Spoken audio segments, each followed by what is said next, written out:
The aroma of floor wax and disinfectant hung in the air like a second skin, impregnated in every fibre of Mrs. Mary's being, a fragrance that had become synonymous with years of silent sacrifice. At 85 years old, the hands that once scrubbed countless floors, polished furniture and washed uniforms, now trembled slightly, not just from the weight of age, but from the growing apprehension that enveloped her like a cold cloak. 40 years. 40 years dedicated to a singular purpose. John. Since life, in its unforeseen cruelty, left her widowed, every drop of sweat, every aching muscle, every dawn before the sun dared to touch the horizon, everything was for him. The home she built, brick by brick of hard work and unwavering love, was the living testament to her devotion. The walls of that house held not just memories, but the very essence of her life, the tangible proof of a motherhood that refused to yield. The house, for Mary, was not just a set of rooms. It was the stage of her resilience, the refuge she forged with the strength of her solitary will, a sanctuary built to shelter her son's future. With each cleaning, each object arranged with precision, she was not just maintaining a home, but weaving a safety net for the man who was the center of her universe. The echo of her steps in the hallways, the jingling of keys at the door, the sound of her voice calling for him, everything composed the familiar symphony that cradled her days. But time, relentless and indifferent, brought with it not only wrinkles and white hair, but also the frailty that age imposes. It was in this twilight of life, when the need for care and support should be most pressing, that Mrs. Mary's world collapsed with a muffled and unexpected violence. The man for whom she had sacrificed everything, the son she had molded with her own hands and her own sustenance, became the source of her greatest pain. The institutionalization, a cold act devoid of any tenderness, a decree that tore her from her sanctuary, was the first deep crack in her reality. The nursing home, a place of strangers and imposed solitude, became her prison, while the house she so loved and worked to maintain was stripped of its deepest meaning, a cold and calculated appropriation that announced the betrayal. The door closed with a click that resonated like a final blow, sealing Mary's departure from her own life, from her own home, from her own history. The screen fills with the silent pain of a betrayed mother, a pain that finds no outlet in screams, but manifests in the quietude of a lost gaze, in the slowness of a hesitant gesture, in the weight of a broken heart. The camera lingers on her eyes, mirrors of a lifetime of dedication now reflecting the bitterness of ingratitude. The silence that follows is deafening, filled only by the ghostly whispers of memories that haunt the empty corridors. And in this silence we discover John's cold ambition, a shadow that lurked behind forced smiles and sweet words, an insatiable greed for the inheritance he saw as his acquired right, a right he was willing to claim at any cost, even if that cost was the dignity and well-being of his own mother. The house, once a symbol of security and love, transformed into a stage of greed, where the most sacred bonds were broken in the name of patrimony. However, this narrative of despair and betrayal is not an end point, but a turning point. The pain, though overwhelming, is not the end of Mrs. Mary's story. It is here that the screen begins to be tinged with the vibrant tones of resilience, where fragility gives way to a latent strength, dormant under the weight of circumstances. We follow Mrs. Mary on her unexpected journey, a struggle that begins not only to recover her material goods, but to rescue something much more valuable: her dignity, her autonomy, and the recognition of a lifetime of work and love. Her forced institutionalization, an act that aimed to silence and erase her, ironically, ignites in her a flame of determination. The solitude of the nursing home, instead of breaking her, propels her to seek a way out, to cry out for justice in a world that abandoned her. It is in this moment of profound vulnerability that an unlikely light emerges, a beacon in the storm. A lawyer, a man who saw beyond the fragile appearance and advanced age, who glimpsed in her eyes the naked truth of a glaring injustice, believes in her cause. He becomes the guide, the strong arm that helps her navigate the complexities of a system that, at times, seems complicit in cruelty. The relationship between Mary and her defender is not just professional. It is a pact of trust, a mutual recognition of the importance of fighting for what is right. He listens to her, he validates her, he empowers her, transforming despair into a plan of action. The journey is arduous, full of legal and emotional obstacles, but with each step, hope is rekindled, fueled by the conviction that willpower, perseverance, and the relentless pursuit of justice can, in fact, prevail. This is the story of how dignity can be reconquered, of how resilience manifests in the darkest moments, and of how, even in the cruelest circumstances, the flame of hope can burn with an indomitable force, proving that the value of a life is not measured by possessions, but by integrity and the courage to fight for it.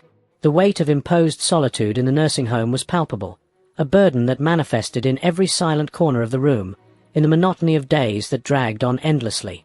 Mrs. Mary, once a force of nature shaped by work and love, now felt reduced to a spectral figure, stripped of her autonomy, her story rewritten by alien hands and cold hearts. The expropriation of the family home, the sanctuary she had erected with her own life, represented more than the loss of a property. It was the denial of her identity, the erasure of decades of sacrifice.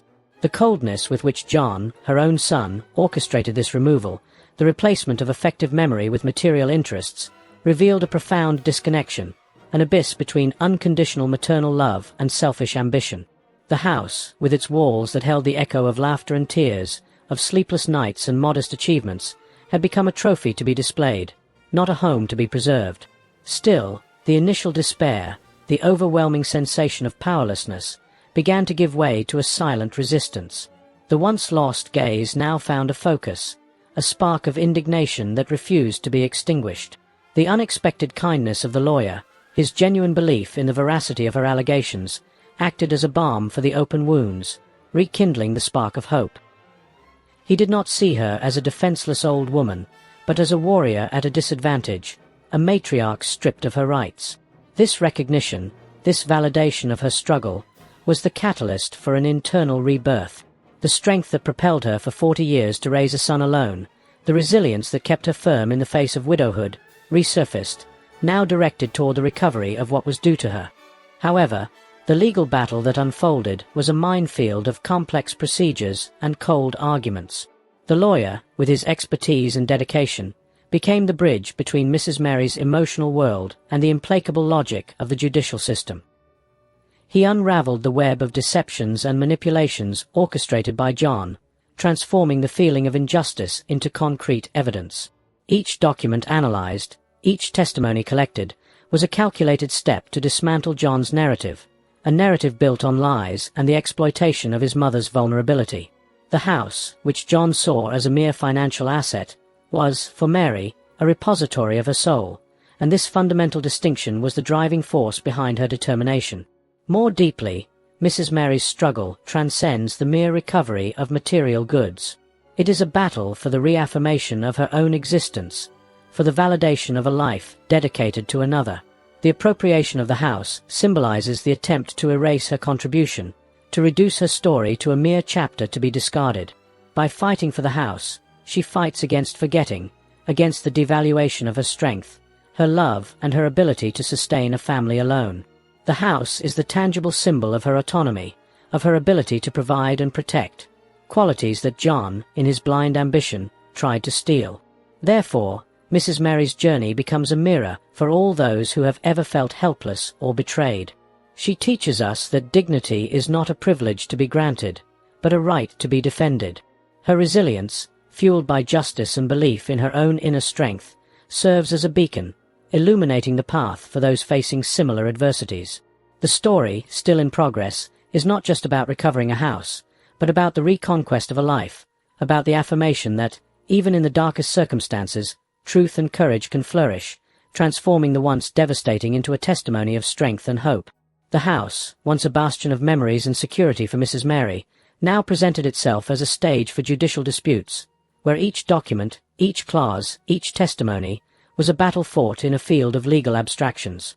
The lawyer, a master in the art of argumentation, was not limited to presenting facts.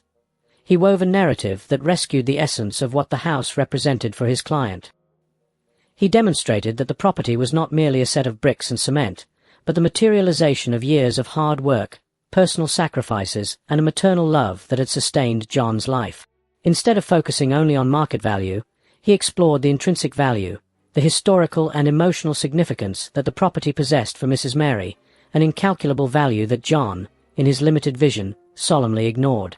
Additionally, the professional unveiled the nuances of inheritance and property law, evidencing how John's appropriation constituted an abuse of trust and an exploitation of his elderly mother's vulnerability. He focused on demonstrating that the intention behind Mary's institutionalization was not care, but rather the facilitation of taking control of the patrimony, an act that constituted fraud and bad faith. For this, he meticulously gathered evidence, from medical reports that attested to Mary's capacity to manage her goods to testimonies from neighbors and friends who corroborated her history of dedication to John and the house. This multifaceted approach, which combined legal analysis with the exploration of human and emotional context, was crucial to building a solid and moving case. However, the very nature of law, at times, highlights the dichotomy between formal rigor and substantial equity. The lawyer, aware of this, tirelessly sought the application of principles of justice, arguing that the cold letter of the law should not serve as a shield for cruelty and dishonesty. He presented legal precedents that protected the elderly against family exploitation, using them as levers to demonstrate that Mrs. Mary's case was not an isolated incident, but rather a flagrant example of a condemnable practice that the legal system should curb. This strategy aimed not only to win the case, but also to establish a precedent that could protect others in similar situations. Furthermore, the judicial process forced Mrs. Mary to confront, indirectly, her son's deeper motives. Although John acted under the veil of ambition, the lawyer explored the possibility that this ambition could have roots in past traumas or resentments, not to justify his actions, but to understand the totality of the family dynamic. This psychological analysis, though subtle, added a layer of complexity to the defense, showing that John's actions, however condemnable, could have more intricate origins than simple greed. This perspective, however, never served to attenuate John's responsibility, but to contextualize the human tragedy in its totality. Therefore, the legal struggle transformed into a journey of self-discovery and empowerment for Mrs. Mary. Each hearing, each argument presented by her defender, reinforced her conviction that she was not a defenseless victim, but a combatant for truth. She actively participated in the process, sharing memories, providing details and, above all, reaffirming the value of her own life and her choices. This collaboration was essential for the lawyer to be able to translate Mary's pain and determination into convincing legal language, ensuring that her voice was heard and that her story was told with the justice and dignity she deserved. The intricate tapestry of legal argumentation, now unfolded, revealed layers of manipulation that went beyond simple patrimonial appropriation. The lawyer, with his sharpened perspicacity, began to expose how Mrs. Mary's institutionalization was, in fact, a strategic step to isolate her from her support system, silencing voices that could corroborate her version of the facts. He presented evidence that John had deliberately made it difficult for friends and family to access his mother, creating an information vacuum that allowed him to rewrite reality without contestation.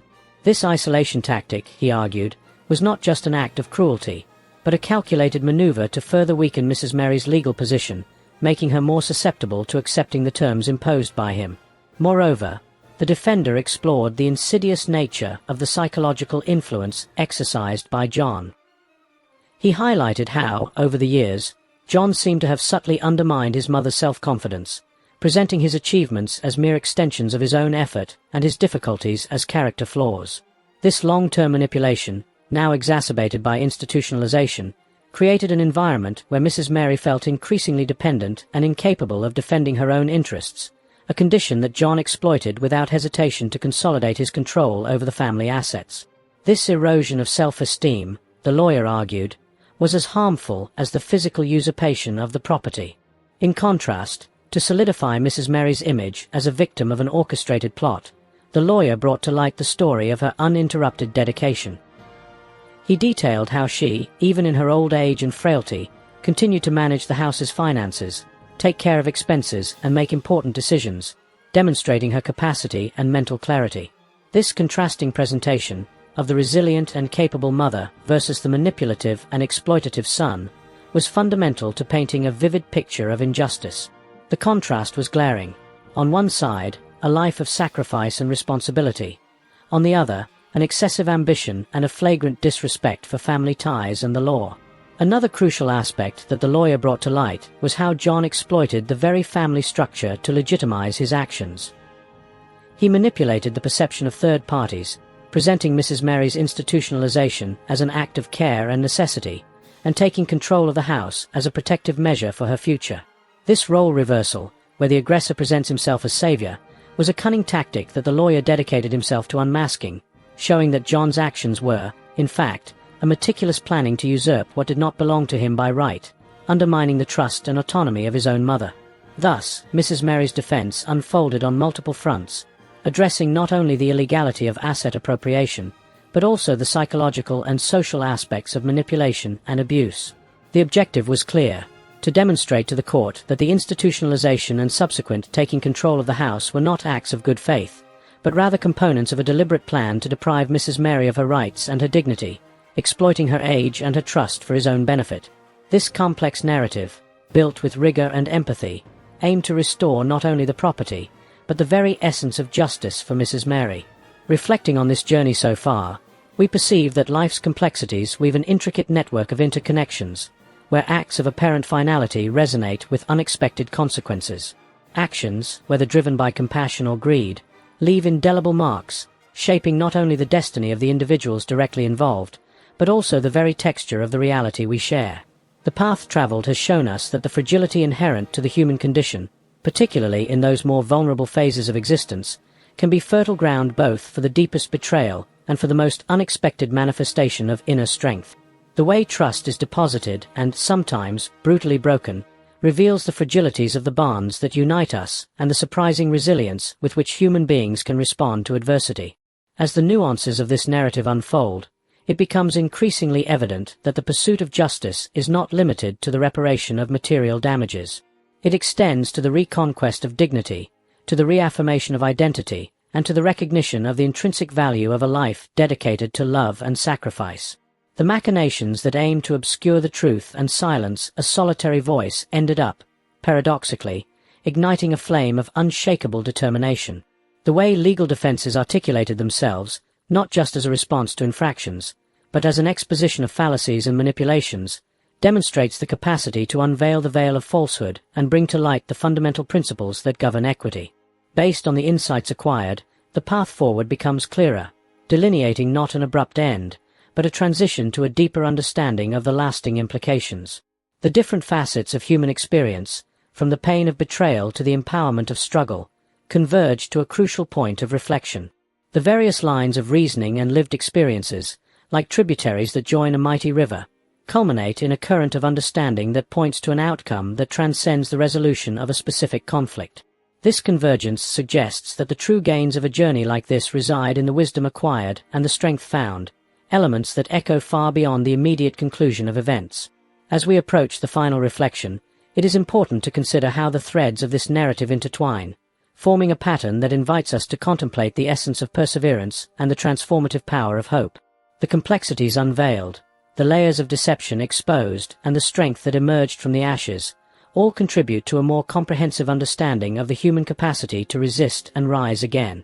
What once seemed like a relentless storm now reveals itself as a purification process, where the true qualities of strength and integrity come to the surface, shaping character and defining legacy. This transition prepares us to assimilate the final message, which resides not only in the outcome of events, but in the very essence of the journey traveled. In the arena where law and emotion intertwine, Mrs. Mary's struggle transcends the mere recovery of a roof. It became an eloquent testimony to the resilience that flourishes even in the most arid soils of disillusionment. The walls of the house, once silent witnesses to a life of dedication, became the epicenter of a battle for dignity, a space where truth, however obscured it was, sought its path to the light. The journey, marked by the coldness of betrayal and the complexity of legal maneuvers, revealed the unshakable strength that resides in the human heart when confronted with injustice. Each legal argument articulated, each detail unearthed, was not just a step toward the recovery of goods, but an act of reaffirmation of identity itself, a silent cry against the erasure of an existence built on the foundation of love and sacrifice. The plot of manipulation and isolation, orchestrated with the intention of silencing and subjugating, ended up catalyzing an internal revolution. The fragility imposed by age and adverse circumstances gave way to an iron determination, fueled by the intrinsic belief in justice and the unwavering support of those who knew how to see beyond the surface. The lawyer, by unveiling the layers of deception, not only defended a legal case, but gave voice to a story that needed to be heard, validating the trajectory of a life marked by abnegation. The house, which John saw as a mere instrument of greed, transformed, in the hands of Mrs. Mary and her defender, into a powerful symbol of the human capacity to resist and reconquer what is due to them, not only in material terms, but in the deepest sense of respect and autonomy. Thus, the narrative concludes not with a period, but with a resonant echo of hope and a profound reflection on the bonds that unite us and the values that sustain us. Mrs. Mary's story is a poignant reminder that the true wealth of a life resides in integrity, compassion, and the courage to defend what one believes in. She teaches us that, even when circumstances seem insurmountable, inner strength, when ignited by conviction and mutual support, can overcome the darkest adversities. The fight for the house became a fight for the soul, a demonstration that dignity is an inalienable good, capable of flourishing even after the most bitter of betrayals. The practice of justice, empathy, and defense of the vulnerable begins now, in our own lives. This was another incredible story from our channel. Life teaches us that it's never too late for justice, revenge, or redemption. Each story you heard here is real, lived by people who found strength when everyone thought they were defeated. If this story touched your heart, leave a like and tell us in the comments, what would you have done in this situation? Your opinion matters to us. Don't forget to subscribe to our channel and ring the bell so you don't miss any of our emotional stories. We have new tales of courage, revenge, and overcoming every week. Share this video with someone who needs to hear that it's never too late to fight for what's right. Sometimes, the best revenge is living well and proving that age is just a number. Thank you for being part of our community. Until the next story, remember, every ending can be a new beginning. Subscribe, like, and comment. See you in the next video.